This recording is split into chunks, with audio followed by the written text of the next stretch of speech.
aquarium has any plants I could harvest for the 750. Yeah, I'm gonna say yeah. All right, the 315. Oh, whoops, yeah, don't look at that. Ah, here we go. The 220 discus aquarium. my harvesting aquarium. That frog bed up there, I pull huge amounts of that every week. It is crazy. It's amazing how much nutrients that soaks up in a week's time. I feel bad just throwing it out, but I have nowhere to put it. I'm sort of overrun with it everywhere, but it is doing its job. These guys look hungry. Yeah, let's give them a little food.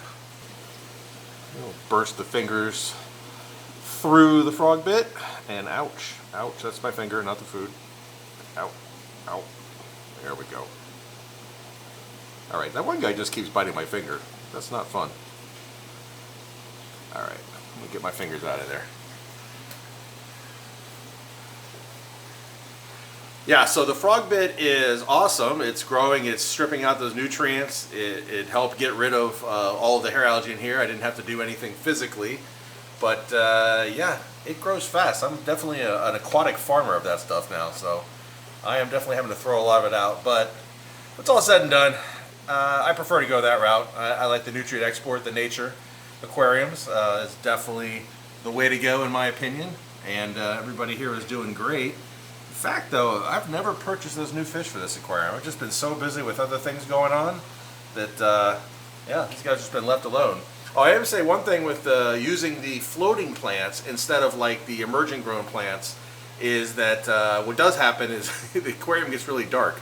You know, it covers the whole top of the aquarium and it gets really dark, and that's kind of when I know, all right, I need to go harvest them out. So then you get the light. Like in fact, here you got a dark spot. As you can see, there's a big cluster of plants up there. So, you know, that is a little trickier than the emergent growth, but I do have the emergent growth plants going here as well, but I am using the combination of the floating and those, so we'll see how it goes. Unfortunately, you can't really force the floating plants to spread themselves out evenly. They just sort of cluster and block spots, but I don't know. It's a natural look, I guess. You've got areas where the quote-unquote sun is coming through, and then areas where there's shade. And here's a new type of emergent growth plant going into the new 315 build.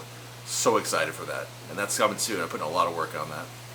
Well, that's a little check on a few things going on in the fish basement, but this video is about the 750-gallon Amazonian Islands tank. So let's go take a look and see what we're going to do.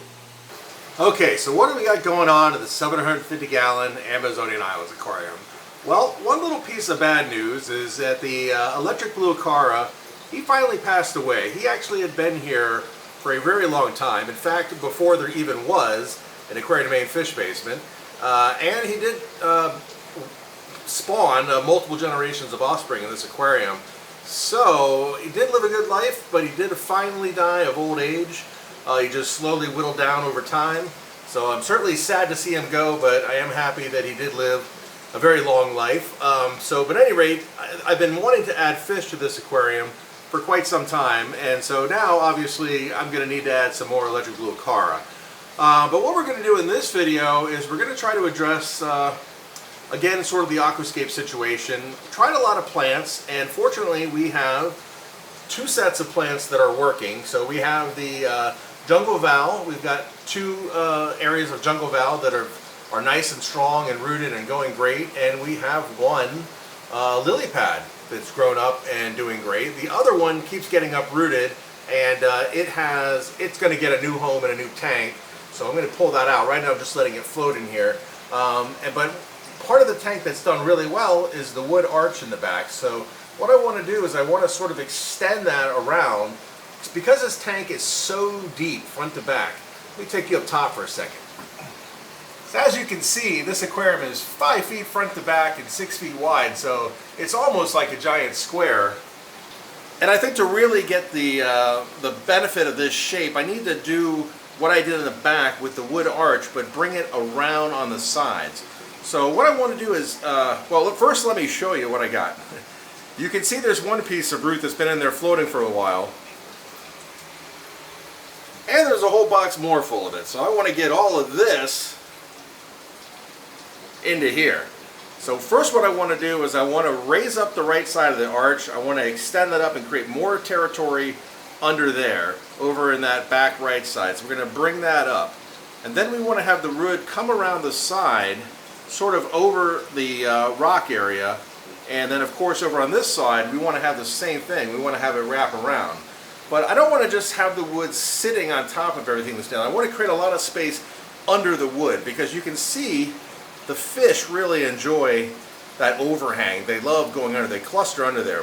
And it's awesome, they're happy and it looks cool, but it's all the way in the back. So I essentially want to bring that out over onto these sides without blocking any of that swim space underneath. So we're going to keep all that swim space underneath, and we're going to create more wood canopy up above. And the way we're going to do that is that I'm going to connect a bunch of the wood together, and I have straps. I'm going to mount the wood essentially hanging down into the aquarium, kind of like that. So like it'll look like roots coming out the side.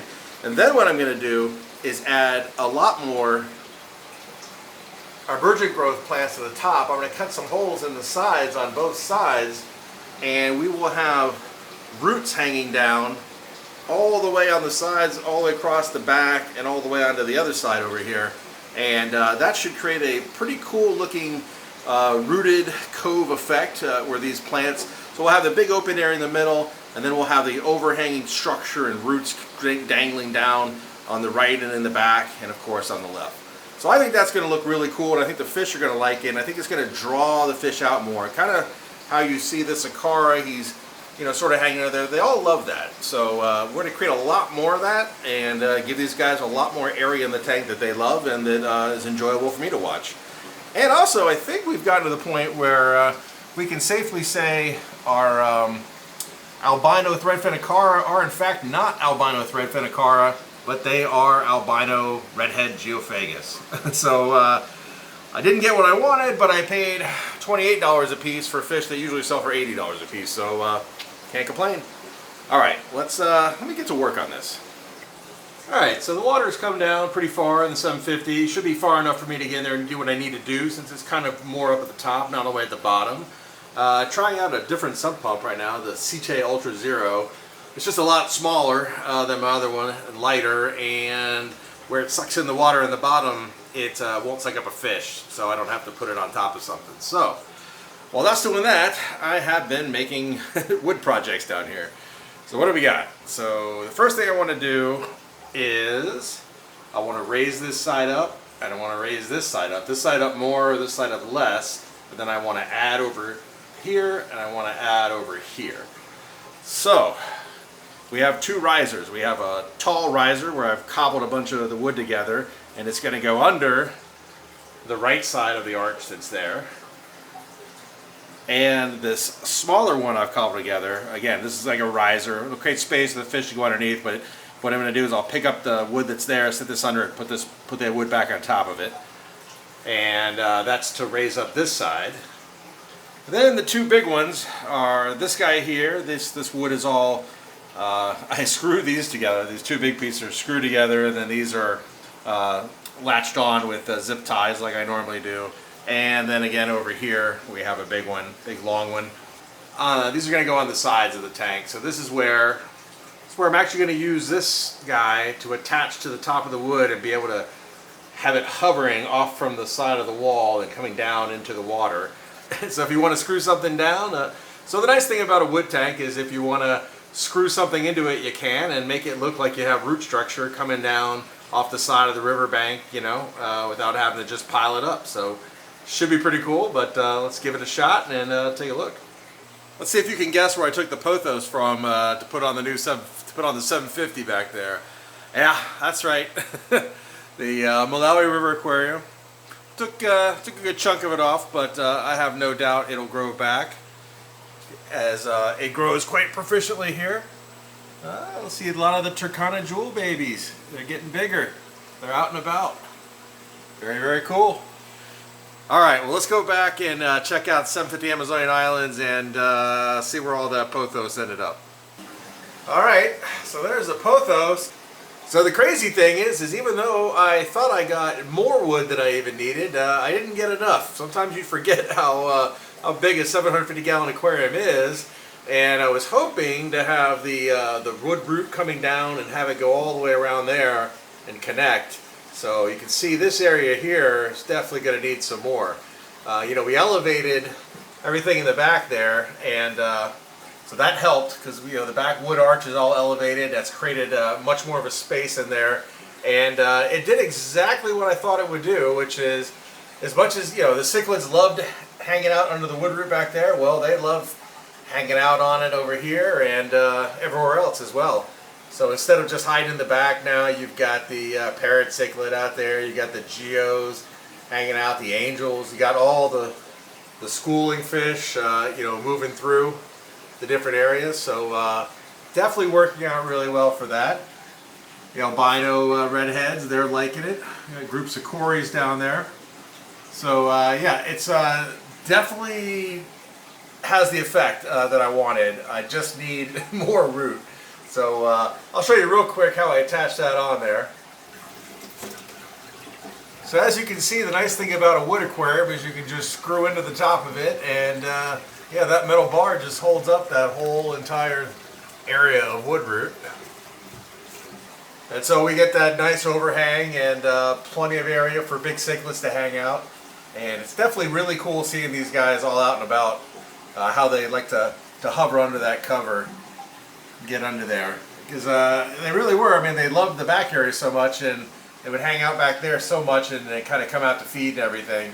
So, and it also really loving the schooling fish, moving in and out through there, underneath the lily pads, and through the wood root.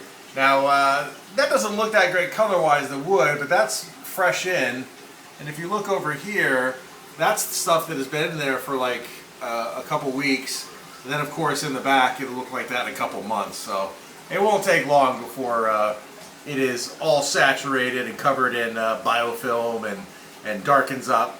So it'll look a lot more natural in a short amount of time for sure.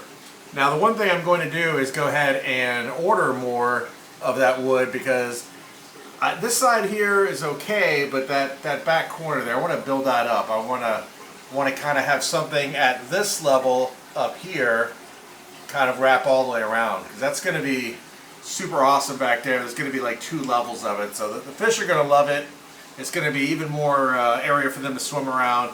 And as you can see, we have the wood root coming down from the pothos up there, or I'm sorry, not wood root, the roots for the pothos coming down, and that's going to intermix in there with the wood root, and I think that's going to give it a supernatural looking riverbank look to it. So I'm definitely pumped for that.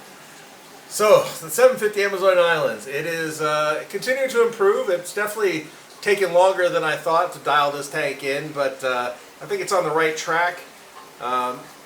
Pretty much can see, yeah, I can see that we're getting close to the finish line.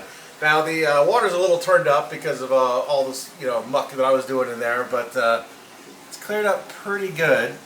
But hopefully it's clear enough that you get an idea of, you know, where this tank is headed. So in recent videos, you'd see how much the fish were hanging in the back, always underneath the rocks and everything. And it's kind of night and day with this wood structure like this now, where it's bringing them all out, and it's achieving what I wanted, which is to spread these guys out, because it's kind of weird when you have a tank that's, you know, it's only 6 feet wide, so, but 5 feet deep.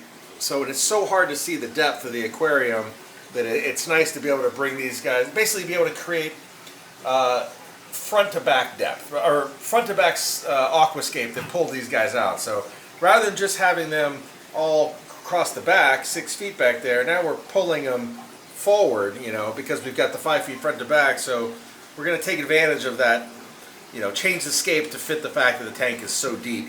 And I think that's going to do that, as well as pulling up the height. The tank is tall as well, so once we get that wood root coming across the back there, just like on the sides, that's going to create all that top level cover that's going to draw these guys out. And I think you can see the schoolers. They're already up there schooling about. They wouldn't normally, they usually would have schooled lower in the water column, but now you can see that they're comfortable going much higher because of all that structure up there. The one thing I may have to do is modify the lighting, because I had put lower powered lights on here, because when I didn't have all this top cover and structure and pothos up there, it was too much power, too much light for the aquarium. But now that I've added all of this structure and all those pothos up on top, that's blocking a lot of the light, so I may have to go back and put some of the old lights back on there to beef it up, especially in the back. It's a little dim back there, so I would like to be a little better lighting, but other than that, I think that's all it's needing right now, as well as the more schooling fish. I've never had an opportunity to get more fish for a lot of these tanks, so it's something just need to get around to doing. It's warmer weather now, so it's a better time to mail order fish and everything, so just a matter of time before we get that done.